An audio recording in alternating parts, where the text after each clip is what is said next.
your interaction with the City of Vancouver and Concord Security, right? Right. Notice of the claim. That's Pivot, eh? Pivot legal papers. Legal documents. Yeah. Right? And it's for you, John West, and it's a notice of claim. And it says here,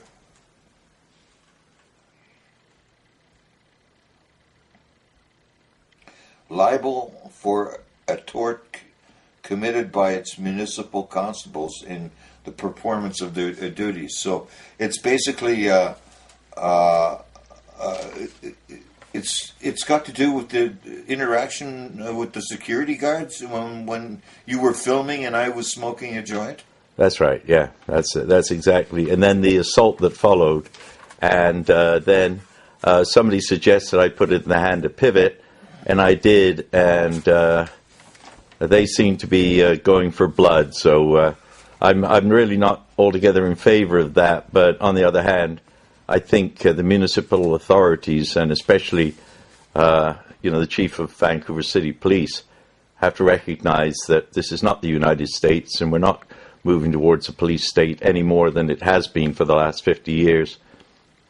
So in other words, I'm saying that the practice of police violence on the street has to stop. Yeah, you know what I consider is maybe you don't agree totally with the way it's going, but at least by Pivot taking up the challenge, the police are going to be hassled or challenged with this. They won't get away with no interaction or a reaction from like they do 99% of the time. There's no recourse. There's nothing that ever happens to them if they do something wrong, because people don't press. They seem to feel that going against the police is futile, and so whatever happens, if Pivot gets to do it for you, John, I hope it works. I mean, they've got my camera on. Okay, this is wherefore the claimant claims. A. General damages for pain and suffering, loss of enjoyment and of amenities of life, physical and emotional distress. That's a bit weird, isn't it? Well, you were quite distressed. Remember when you were down there? You were screaming and moaning. I thought you were going to die on me, my friend. I was quite distressed hearing you. Okay, aggravated damages. You were hurting for a while. Well, thank you very much for that evidence of my total lack of presence when under attack. Thanks, Bud. I'm glad to know I scream and yell plenty. Okay. Well, obviously you were hurt. Well, I was bloody hurt. I didn't know because aggravated damages are correct because. Basically, I remember you months after. Still, the last time I saw you, were complaining about pains of that. Thanks, Bud, for reassuring everybody I bitch. Yeah. Okay, I'll let off with that. But loss of future income. You probably lost a few dollars or cents. But I don't know how much you certainly No. I'm totally voluntary at this point in my life. You see, I'm trying to be an angel serving the Lord, and at that point, you got to give up taking money. Well, angels are not free. The angels are at least $50 an hour. Well, you're supposedly a free man on the land, so I can surely be a free angel serving the Lord if I want to be. Don't get it wrong. Free man on the land got expenses. Well, that's because you've not gone far enough. We have to resolve the whole monetary issue, you see, and that's what I'm about, right?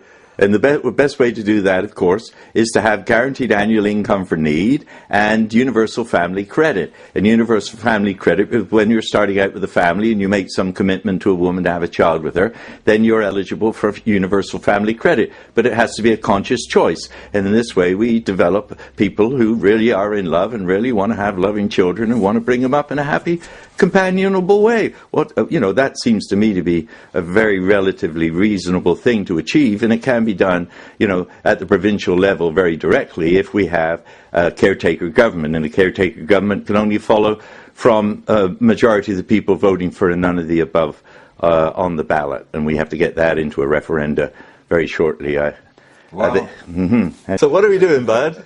we're pushing the envelope, John. You know, we got people like us who are born to be to get it out. No matter, you know, we're on a certain end of the spectrum, and we're countering other people who are on the more conservative end of the spectrum, which seems to have all the until now have had all the marbles in basically in the media, the television, radio, and such. And until now, until the internet, you know, we've been unable to challenge them on that way. But now there's a grasping for freedom here through the internet and through YouTube, and you and I and other people can express themselves and help to change things. And so long as we keep doing that in a peaceful way, you know, We're unstoppable. we're unstoppable. Because we're serving the greater creation, which is run by the greater creator. And even if we can't give that or it a name, it's Even with all us, that, you know.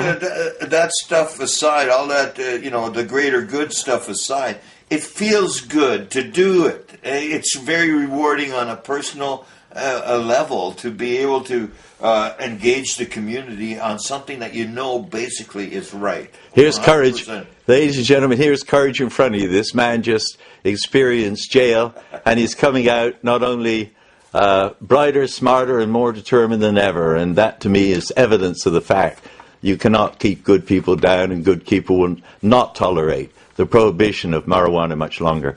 Thank you, Bud, very much. God bless you. Thanks a lot, John.